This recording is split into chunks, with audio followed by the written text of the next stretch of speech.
Welcome back to Numbers Lie Sports Network. I'm back. It's the Tweed, back with the panel of experts, sports aficionados. We're back at you 30 for 30. Now, today we're going to do the Phoenix Suns. We're going to preview the Phoenix Suns. Last season, the Suns finished their season atop the NBA regular season juggernauts. 64-18, best record in the whole entire league. But they famously and publicly fell very short in a pivotal game 7 against the Dallas Mavericks, Luka and them, as I like to call them. What happened? What happened in that game 7? Let's just get right to it. Crusher, what happened to your boy, man? Game 7, game on the line. I tune in and they down like 30. Like they were the whole series, Dallas was hot. They literally shot the Spalding off the ball. And in all honesty, in my opinion, in that series, CP3 hadn't played well since game 2. But no excuses for the guy. When you got that many years in the league and you still hunting a championship trophy, there's really no excuse to come out and have your team play the way they did. They just didn't have an answer for Luka. And then I think with the way Luka was playing, basketball is contagious, man. His team just fed off that. And it got to the point to where they just couldn't miss. And it was an embarrassing game 7 on their home floor. I think Chris Paul only had 8 attempts, 7 attempts looking at the basket. I get that you the point guard, but I mean you gotta establish some type of aggressiveness, man. You see this getting out of hand, bro. Come on, man. You the leader of that team. Listen, we gotta get going. This game 7, man. I only got so many years left in these legs. Right. Come on. I was highly disappointed, and I'm a fan of Chris Paul too, but nah. So that was uncalled for. Yeah, it was tough. That was crazy to watch. So with that being said, though, did the Phoenix Suns get better from last season? Or would they be on top of the West in the league again? No. They got Damian Lee, Josh Okogie doing. They don't have Jay Crowder on the team. We brought toughness. He brought the 3-ball. He brought them intangibles, and I don't see anybody on that team that can match that. Mikal Bridges is solid. Dario Saric is back, but outside of that, I mean. Cam Johnson. I think Cam Johnson replaced him that well, and that's why he wants to be out, because he was told he won't start this year. He's coming off the bench. I mean, but again, this falls into that Memphis Grizzlies category for me, where it's like they didn't do anything to get better. It's so much just harsh feelings in that organization. They hear that DeAndre Ayton hasn't talked to his coach since game 7. He did. It's OC. That's OC as hell. Everything is back to normal, says DeAndre. I mean, yeah, DeAndre. Right. That's what you're going to say when you sign for $200 million. You know what I'm saying? You got to say that. But yeah. Everything's fine. Yeah, everything's fine. Then you got. Reviewing that series, though, recapping that series with DeAndre Ayton. Game 1, he was demanding the ball. They were giving him the ball. Hella opportunities in the paint, and it just seemed like after game 1, they stopped giving him the ball and they stopped featuring him in the offense, knowing that the Mavs couldn't stop him. I was just mind blown, baffled to see that last year. And there's the reports that Monty Williams said that his fire wasn't as high, it wasn't burning as it should, and rightfully so. But I think that it also follows in line of the coach helping that player be in the right position. That's just me. I agree with that. I think the thing with game 2 was the Chris Paul game, though. Chris Paul had 28 and 8 with 6 boards in game 2. He had 19 and 5 in game 1, and then his stats game 3. 12 points, but 7 turnovers. Game 5, 5 points, and he fouled out. Game 6, 7 points. He shot 37% from the field. And then game 6, he had 13 points, but he had 5 turnovers. And then game 7, he only had he only had 10 points. He had 3 turnovers, and he only took 8 shots. He was minus 39 game 7. Oh shit. Yeah, that's tough. Now, I'm not a huge fan of accentuating numbers, but plus minus is a stat that I do appreciate. And you got something like that. That just tells a story, in my opinion. So I don't know. So as far as when you said Jay Crowder, though, now Juwan, are you confirming that that's the reason why Jay doesn't want to be there, just because he doesn't want to come off the bench? Because Cam Johnson was going to be named the starter. Okay. Now to that What point, would be a good team for Jay Crowder to go to? the Heat or no, the Cavs or the Hawks. I think it's gonna be the Hawks because he's been to the Cavs already. And I do like that. Oh, that's a good one. Hawks, I like that. I like that one. That'll be dope. Get rid of Okoro ass. No, that's Cleveland. That's the Cavs. That's the Cavs. I thought you said Cavs, right? No, I think he's going to the Hawks. My bad. Cavs. Yeah. But so as far as the Suns though, without Jay Crowder, they did, go and bring back Torrey Craig, who can play that defensive toughness role as well off the bench. So they still have some toughness as well. But I don't have much faith in the Suns though. Like I said off air, I think they're just a regular season team. I think they're overrated, quite honestly. I think DeAndre Ayton is overrated. But hey, they got beat four games in a row when they did make the finals a couple years ago. So I don't think this team as it's constructed now can win a championship. I just don't. I would love to see CP3 win one. I just don't think it's going to be with this team, man, or with this team as it's constructed. Yeah, I don't see it, especially not this year. So, see, I think they're part of that 4, 5, 6 battle as well, in my eyes. Actually, I think they're going to be top 3 in the West, though. Just I don't know. I got them on 6, bro. I got them 5.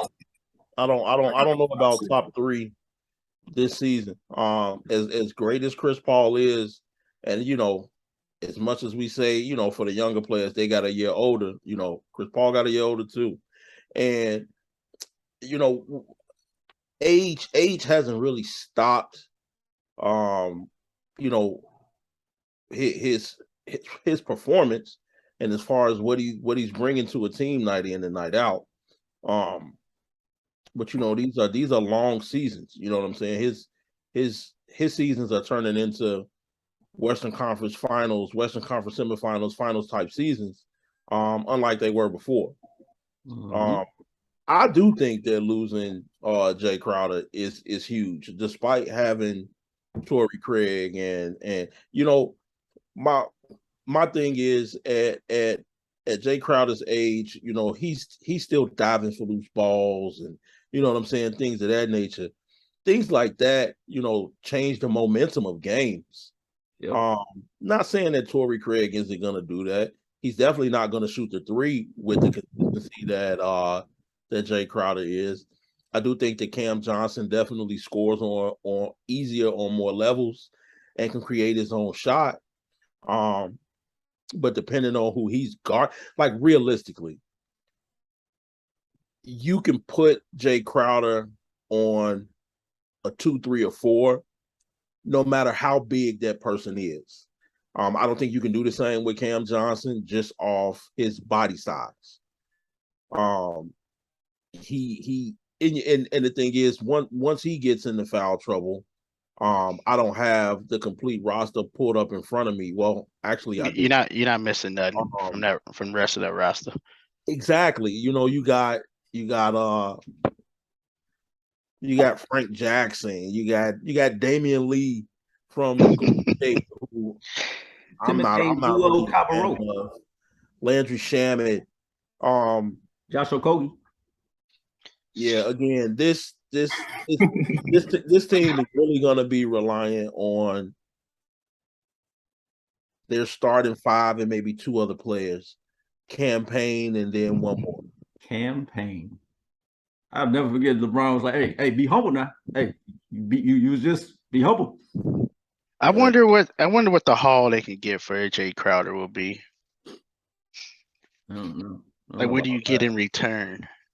Right. Like, what do you get in return for a Jay Crowder type player? Picks? Yeah, I don't expect a whole lot because he's up in age. Yeah, I get that, but it's like, Hear me out. you want him, what you gonna give me for him? If he goes to the Hawks, I would not be surprised if the young boy is traded over there and he had a decent preseason, having a decent DeAndre Hunter? preseason. Nope. Jalen Johnson. Possibly Jalen Johnson or the other Duke kid, Adrian Griffin. Oh hell no, they can't let that go. I'm not saying straight up. But but Adrian Griffin is having a really nice preseason, man. To the point to where I was thinking he was gonna see some time. I don't see that if they get Jay Crowder. I think if the Hawks get Jay Crowder, they feel like they can make a legitimate Eastern Conference final. Man, get him Moggs the Paul. Get this nigga out of my face. I take that. Or Kobe White. Take Kobe White. Kobe White. Yeah, we could definitely use a Crowder. Oh, for sure. But I think we got a lot of Jay Crowders on the Bulls, but that's another. I don't. Who? Javonte Green. I knew somebody. yeah, Javonte Green and killing in preseason. But anyway, so the Suns. What was I gonna say? So, Devin Booker. I think this is gonna be an MVP. I think he's gonna be second to Luka in the MVP vote. No, I don't think so. He's on the cover of 2K.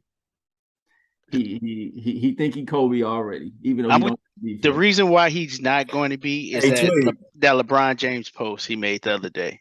What was that? Where he reposted to LeBron after the finals. Like, that. go home to y'all miserable lives. Yeah, that was wild. Yeah, so I think that's he's no longer in that clean cut. Emotional guy. He seemed like he is an emotional guy. Boy, it was a preseason game. What do you mean? He's like, and they lost by 30. Yeah, he jumped down the fans' throat like, damn, bro, like it's just preseason, like. Yeah, but we just the last time we saw y'all lost by 30, and we get to turn it back on, and y'all losing to triggered Dylan and Dova and them. Like he was triggered. He went straight to I'm rich and y'all not, so shut up. Yeah, like that's why I don't think he'll be in the MVP voting. I don't think just that'll kick him out. I think if they start winning, he starts putting up some good 35-point games. I think it'll kind of be rust on him. He'll delete the tweet, you know what I'm saying? So you think they top damn. I think they're gonna be top 4. I think if they're top 4, anything after 1 or 2, I don't think he gets it. Because that means CP had a good season as well. Agreed. Okay. Maybe. Yeah, we'll see. Gonna be again another very interesting narrative to pay attention. What'll keep them up there in the upper echelon of the West is the continued development of Mikal Bridges. For sure. His defense is top notch. And he can shoot the ball, but if he continues to improve his offensive game, that's really going to help them, and they're going to need it, in my opinion, because the bench is trash. Yep. And he can do it, and he's put up some games, put some points. He can shoot, and got to be Iron Man out there. I think he's gonna be Defensive Player of the Year candidate, like top 3. Honestly, and he know what it takes, man. He got a championship pedigree for sure. I like Mikal Bridges. He has yet to miss a game, and I think it was NBA and college. Correct me if I'm wrong, or like Mikal Bridges, like he always smiling. But look, his mama worked at the concession stand in Philly. I'd be happy too at this point. Always smiling, look like. Yeah. So Mikal Philly definitely jacked that draft pick. Oh my God, for sure. All right, so that's pretty much it on the Suns. Again, I think they're gonna be a great regular season team. Just fall short, second round exit, something like that. But again, I got Booker having an MVP type season. So something else to pay attention to. Booker having an MVP season. Wow. Okay. Yeah, he had one last year. Hey, do you think he better than Paul George? No. No. Fuck no. Okay. But like it's really just the defense for Devin Booker. Like again, he idolizes Kobe, and he said that he doesn't want people comparing him to Kobe, but like again, deep down, I think that come on now, dog. You want to be Kobe Kobe, tattoo, but only wear Kobe's. Ain't no all defensive players in your career resume, bro. Like it's a whole nother side of the. And I know Juwan don't like defense, but like, why you be saying that? I don't defense say still that. matters, bro. Juwan, defense matters, fam. Okay. All right. So yeah, that's it for the Phoenix Suns on this episode of Numbers Live Sports Net. Appreciate you tuning in to your local networks here. Tune in next time. We'll see what team we do on Numbers Live Sports Net for the panel of experts. We're gonna do the Cucamonga. Never mind. Don't. Tune in next time. Peace. We out. And all that hair grease in the Middle East. Hair grease in the Middle East. Stop. No.